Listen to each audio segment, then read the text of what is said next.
समाज ने उसे एक ऐसे गुनाह के लिए बाहर निकाल दिया जो उसने कभी किया ही नहीं था और उसे राक्षसों के एक गड्ढे में फेंक दिया। लेकिन वह बच गया। अंधेरे की गहराई में उसे एक मिस्टीरियस पावर मिली, एक ऐसी पावर जिसे कोई कंट्रोल नहीं कर सकता था। अब अपने जैसे और आउटकास्ट्स के एक ग्रुप के साथ वह एक ही मकसद से उठ खड़ा हुआ है, उस अनजस्ट दुनिया को बदलने के लिए जिसने उन्हें छोड़ दिया था। कहानी एक डिस्टोपियन दुनिया से शुरू होती है जहां एक लड़की अपने स्टफ्ड पपी को देखती है, दुखी महसूस करती है कि वह फट गया है। लड़की की मां सुझाव देती है कि वे इसे फेंक दें। हालांकि उन्होंने इसे अभी खरीदा ही था, क्योंकि उनका मानना है कि अगर वे इसे सिलाई करेंगे तो टॉय खराब दिखेगा। वे अमीर हैं, इसलिए मां को दूसरा टॉय खरीदने में कोई परेशानी नहीं होती। और छोटी लड़की भी, जिसे इस टॉय से अटैचमेंट था, अपनी मां की बातों से प्रभावित होकर इसे फेंकने के लिए सहमत हो जाती है। तो मां टॉय को दूसरे कूड़े के साथ अपने घर के ठीक बाहर ट्रैश डिस्पोजल में फेंक देती है। ट्रैश बैग एक वेंटिलेशन सिस्टम से होकर एक ट्रैश डिस्पोजल ट्रक में चला जाता है, जो कूड़े को सिटी के नीचे जंकयार्ड में अल्टीमेट डिस्पोजल के लिए ले जाता है। खैर, जैसे ही मां घर वापस आती है, एक मिस्टीरियस क्लोक्ड फिगर उस पर नजर डालता है और इतनी आसानी से चीजों को ट्रैश में बदलने के लिए उसे नफरत भरी निगाहों से घूरता है। थोड़ी देर बाद पहले वाला डिस्पोजल ट्रक जंकयार्ड में घुसता है, जब एक और मिस्टीरियस आदमी उसके पीछे अंदर चला जाता है। कुछ मिनट बाद इस फैसिलिटी के स्टाफ मेंबर्स में से एक को वह आदमी ट्रैश बैग से भरे एक कमरे में कूड़ा खंगालता हुआ मिलता है। सस्पिशियस होकर गार्ड उस आदमी पर बंदूक तान देता है, यह जानने की मांग करता है कि वह कौन है और यहां आने का उसका मकसद क्या है। गार्ड कहता है कि हाल ही में एक ट्रैश थीफ की रिपोर्ट आई है जो ट्रैश को बाहर ले जाकर शहर की ब्यूटी को जॉपर्डाइज कर रहा है। यह सस्पेक्ट करते हुए कि वह आदमी वही ट्रैश थीफ है, गार्ड इमरजेंसी अलार्म बजाता है और कुछ ही सेकंड में 2 और स्टाफ मेंबर्स उस आदमी को पकड़ने के लिए आ जाते हैं। वह आदमी गार्ड्स पर कूड़ा फेंकता है, उन्हें ऑफ गार्ड कर देता है और वेंट्स के जरिए कमरे से भाग जाता है। लेकिन जैसे ही वह पिछले दरवाजे से बाहर निकलने वाला होता है, वह बंद हो जाता है, जिससे गार्ड्स को फायर करने का मौका मिल जाता है। वह आदमी एक छिपी हुई पावर एक्टिवेट करता है, अपनी स्पीड बढ़ाता है, जिससे वह बुलेट से एक निंजा की तरह बच पाता है। उसे एक बुलेट लग जाती है, लेकिन आखिर में वह सीवर सिस्टम के जरिए भागने में कामयाब हो जाता है। जब सब कुछ शांत हो जाता है तो वह एक खाली सड़क पर आता है और आखिर में बोलता है, यह दावा करते हुए कि वह बिल्कुल भी थीफ नहीं है और उसने यह सब केवल उन चीजों को वापस पाने के लिए किया जो फेंकने लायक नहीं थीं, जिसमें स्टफ्ड पपी भी शामिल था। अगली सुबह ट्रैश थीफ के बारे में अफवाहें फैलती हैं और 2 औरतें चर्चा करती हैं कि ये लोग सोसाइटी के लिए कितने बुरे हैं। उन्हें सैवेजेस कहती हैं। गंदे कपड़ों में एक अधेड़ उम्र का आदमी, जो इस साफ सुथरी सोसाइटी में स्पष्ट रूप से एक आउटकास्ट है, गपशप सुनता है, लेकिन आर्ग्यूमेंट में पड़ने से बचता है और एक छोटे से दरवाजे से शहर छोड़कर चला जाता है। शहर के ठीक बाहर एक स्लम में घुसता है। वह आदमी स्थानीय लोगों को अफवाह के बारे में खबर देता है जो उनके बारे में फैल रही है, और हर कोई चिंतित हो जाता है, यह सोचकर कि अब कॉप्स उनके पीछे पड़ जाएंगे। चीवा नाम की एक लड़की तुरंत अपने दोस्त रूडो, लाल आंखों वाले लड़के पर शक करती है, जो निश्चित रूप से वही बच्चा है जिसने यह सारा ड्रामा किया है। रूडो इस समय अपने हंट में इकट्ठा किए गए सभी ट्रैश को ठीक करने में लगा है, जो ज्यादातर टॉयज और एक्सेसरीज हैं जिन्हें रिपेयर किया जा सकता है। इसलिए वह पहले चीवा को नोटिस नहीं करता। इसलिए चीवा पास आती है और रूडो से पूछती है कि क्या उसने कुछ ट्रैश चुराने के लिए शहर में घुसकर एक बार फिर अपनी जान जोखिम में डाली। वह उसे याद दिलाती है कि शहर के लोग वेस्ट कंट्रोल को लेकर कितने स्ट्रिक्ट हैं और अगर वह पकड़ा गया तो वह अपनी बाकी जिंदगी प्रिजन में बिता सकता है। रूडो जवाब देता है कि ये ट्रैश नहीं है, बल्कि पूरी तरह से यूजेबल चीजें हैं जिन्हें शहर में रहने वाले अमीर बच्चे बिना सोचे समझे फेंक देते हैं। वह बताता है कि उसे इन चीजों के लिए कितना बुरा लगता है जो इस तरह के ट्रीटमेंट के लायक नहीं हैं, और इसीलिए वह उन्हें यहां लाया है, उन्हें ठीक करने और शायद स्लम के लोगों को बेचने के लिए। चिवा रूडो के मोटिवेशन को समझती है, लेकिन साथ ही वह यह सोचने पर मजबूर हो जाती है कि क्या उसका दोस्त गार्बेज से प्यार करने लगा है या कुछ और। इस स्लम के 3 सेल्फ प्रोक्लेम्ड एलिट्स रूडो को बुली करने के लिए आते हैं। बीच वाला लड़का कहता है कि बदबू कितनी बुरी है और चिवा को बताता है कि उसे इस गार्बेज कलेक्टर लूजर के साथ नहीं घूमना चाहिए। बुलीज में से एक रूडो द्वारा अभी ठीक किए गए एक लैंप को लात मारता है और मजाक में कहता है ट्रैश को ठीक करने का कोई मतलब नहीं है, क्योंकि इस लूजर द्वारा छुई गई कोई भी चीज कोई इस्तेमाल नहीं करेगा।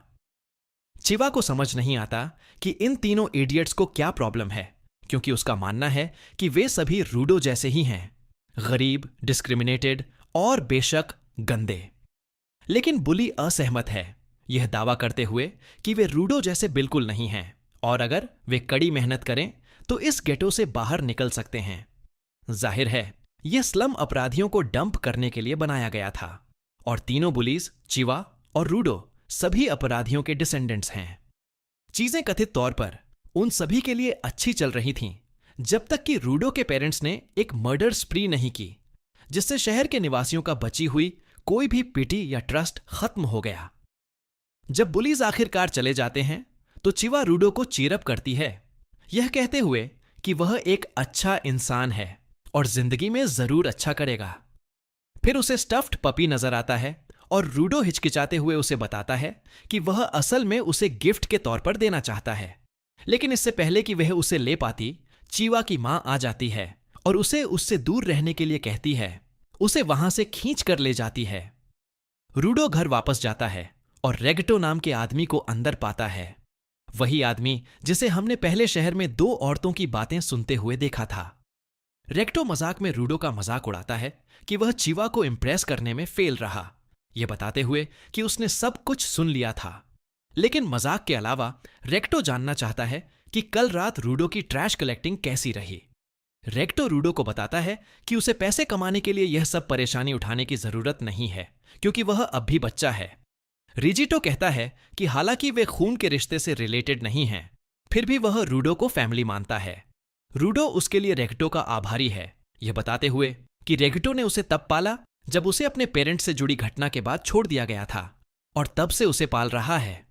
इसीलिए रूडो शहर से ट्रैश इकट्ठा करने सहित जो कुछ भी कर सकता है करके उसका एहसान चुकाना चाहता है। रेगटो रूडो के हाथ पर घाव देखता है और यह महसूस करते हुए कि उसे गोली लगी थी, तुरंत उसका इलाज करता है। उसे सख्ती से कहता है कि अब से जंकयार्ड में जाना बंद कर दे।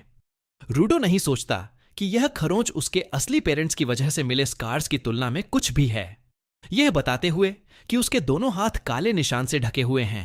फिर भी रेगटो रूडो को रुकने के लिए कहता है, इससे पहले कि कॉप्स उसकी आइडेंटिटी का पता लगा लें। अगर वह पकड़ा गया तो उसे निश्चित रूप से एबिस में भेज दिया जाएगा, उसी जगह जहां रूडो के पिता को डंप किया गया था। अपने बचपन से ही रूडो को हमेशा हर कोई उसकी असामान्य दिखने वाली हैंड्स की वजह से नफरत करता था और जब से रेजिटो ने उसे अपने ग्लव्स दिए, उसे आगे बढ़ने का कॉन्फिडेंस मिला। खैर, रेगटो एक बार फिर रूडो को छेड़ता है, उसे जल्दी से स्टफ्ड पपी चिवा को देने और गाल पर एक बोनस किस देने के लिए कहता है। रूडो जाहिर तौर पर मना कर देता है और अपने केयरिंग पिता के साथ एक फ्रेंडली ब्रॉल में पड़ जाता है। इस बीच क्लोक्ड आदमी जिसे हमने सबसे शुरुआत में देखा था, बाहर खड़ा है, रूडो की बातचीत सुन रहा है। रेथा के साथ उसका रिलेशनशिप लव हेट रिलेशनशिप है। वह ज्यादातर बार हद से ज्यादा हो जाता है। वह अपना गाल पकड़ता है और उसे बताता है कि उसे कभी कभी मुस्कुराना सीखना चाहिए और भले ही वह खुश ना हो, वह स्माइल फेक कर सकता है ताकि दूसरों को पता न चले कि वह खुश नहीं है।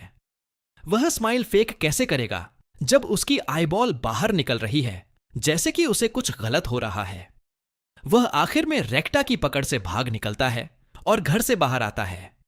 वह चारों ओर देखता है और पाता है कि सुबह हो गई है, तो वह सोचता है कि क्या चिवा अब बाहर है। वह एबिस की ओर चलता है और खुद को याद दिलाता है कि उसे ट्रैश लेने के लिए इतनी दूर जाने की भी जरूरत नहीं है, क्योंकि उस इलाके का सारा ट्रैश एबिस में फेंक दिया जाता है। एबिस एक बहुत बड़ा डंप साइट है और केवल यूजलेस आइटम्स जैसा ट्रैश ही वहां नहीं फेंका जाता, यहां तक कि इंसान जो सिनर्स हैं उन्हें भी वहां फेंका जाता है। वह एबिस को देखता है और पाता है कि एक क्रिमिनल को फेंकने वाले हैं। उसे याद आता है कि उसके पिता को भी एबिस में फेंका गया था। कम से कम उसने यही सुना था और वह कंफर्म नहीं कर सकता कि यह सच है या नहीं। वह एक व्यक्ति को यह कहते हुए सुनता है कि किसी को फिर से फेंकने वाले हैं। वह हां कहता है और पीछे मुड़कर देखता है कि यह चिवा है। वे अपनी प्लेजेंट्रीज साझा करते हैं और वह मानती है कि उसे वहां उसे देखना दुर्लभ है। खैर, शायद वह उसका लकी डे है। उसे वहां से व्यू उतना अच्छा नहीं लगता। ऐसा नहीं है कि पूरे स्लम से व्यू अच्छा है, लेकिन यह बस पूरी तरह से अलग है। स्लम को शहर के किनारे पर बनाने का कारण वहां के लोगों को यह दिखाना है कि अगर वे कुछ भी करते हैं तो उन्हें अबिस में फेंक दिया जाएगा। यह फनी है क्योंकि आप कितनी भी कोशिश कर लें कि लोगों को अपनी मौत गिरते हुए न देखें, आप उन्हें वहां जरूर देखेंगे। रूडो को अचानक अपने शरीर में बहुत दर्द महसूस होता है और वह बार बार गिर जाता है। वह फर्श पर लुढ़कता है, सोचता है कि क्या यह उसके शरीर में टॉय उसे प्रभावित कर रहा है, और फिर खड़ा हो जाता है। उसका हाथ बाहर निकलता है तो वह टॉय को चिवा की ओर बढ़ाता है और भाग जाता है। वह रास्ते में अपोस्टल से टकरा जाता है। वे लगभग 4 हैं और यह स्लम में एक बहुत ही अनफेमिलियर व्यू है। वे उसे कुछ नहीं करते और वे आगे बढ़ जाते हैं, लेकिन वह सोचता है कि उन्हें वहां क्या लाया होगा। वह तब तक दौड़ता रहता है जब तक वह रेथा के स्थान पर नहीं पहुंच जाता। वह एक आदमी को रेथा को मारने की कोशिश करते हुए देखता है और वह चिल्लाता है, लेकिन वहां कोई उसकी मदद करने के लिए नहीं है। वह आदमी से लड़ने के लिए दौड़ता है, लेकिन आदमी उसे धक्का दे देता है। जब तक वह खुद को रिकवर करता है, आदमी रेथा के साथ अपना काम कर चुका होता है। वह वहीं बैठा रहता है जैसे वह आदमी को बिना कुछ किए जाते हुए देखता है। जब वह रिकवर करता है तो वह रेथा का नाम चिल्लाता है और उसे बचाने के लिए दौड़ता है। रेथा चिल्लाता है कि उसे चले जाना चाहिए, लेकिन वह अपने अंकल को ऐसे नहीं छोड़ सकता। रेक्टा उस पर चिल्लाता है। वह उसे बताता है कि उसे दुनिया बदलनी है। वही है जो इतनी गंदी दुनिया को बदल सकता है और उसे सरवाइव करना चाहिए। रूडो को रे से बहुत प्यार है और वह उसे पकड़ना बंद नहीं कर सकता, इसलिए वह पकड़े रहता है। एपोस्टल्स वहां आते हैं और उसे एक डेड बॉडी के साथ पकड़ लेते हैं। वे उसे इनकैपेसिटेट करने के लिए गोली मारते हैं और उसे मर्डरर घोषित करते हैं और रेथा की हत्या के आरोप में उसे अरेस्ट करते हैं। वह असहमत है। सबसे पहले, रेथा मरा नहीं है। अगर वे जल्दी करते तो उसे बचाया जा सकता था। हालांकि अपोस्टल्स जो सोचते हैं कि वे स्लम के लोगों से ज्यादा एलीट हैं, उन्हें स्लम के लोगों की जिंदगी की कोई परवाह नहीं है। वे सिर्फ उस व्यक्ति को पकड़ना चाहते हैं जिसे वे अपराधी मानते हैं। वह समझाने की कोशिश करता है कि उसने किसी को नहीं मारा और जिस व्यक्ति ने उसे मारा था वह अभी अभी भाग गया था। हालांकि वे घोषित करते हैं कि वह स्लम से है और निश्चित रूप से हत्या करने में सक्षम है। उस कमरे से उसे सीधे अबिस में ले जाया जाता है।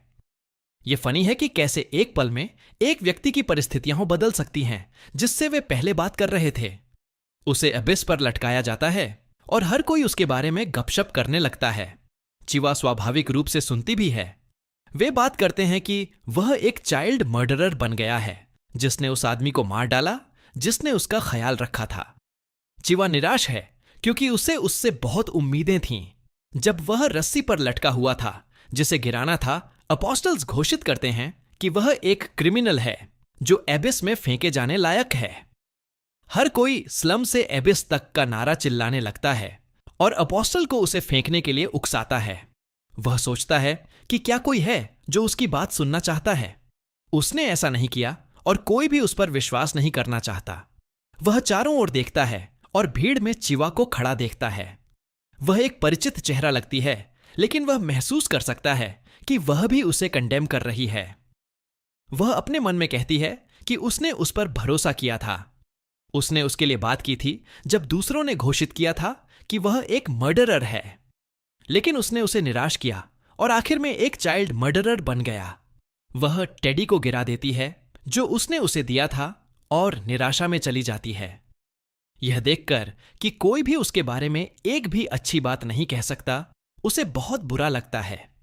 उसे पहले ही कंडेम किया जा चुका था जो कुछ भी हुआ उससे पहले, और यही हर किसी से नफरत करने का काफी कारण है। वह कसम खाता है कि वह अपना रिवेंज लेगा, लेकिन सवाल यह है कि कब, क्योंकि उसे सीधे एबिस में फेंक दिया जाता है और डार्कनेस उसे ढक लेती है। वह महसूस कर सकता है कि उसका जीवन उससे बाहर निकल रहा है, क्योंकि उसे अपने सामने कई विजन्स दिखाई देते हैं। उसकी आंखें डार्कनेस में बंद हो जाती हैं और शॉकिंगली वह अपनी आंखें फिर से खोलता है। इस बार दुनिया में नहीं, बल्कि ट्रैश के एक सीन में। वह यह निष्कर्ष निकालता है कि उसे वास्तव में एबिस में फेंक दिया गया है।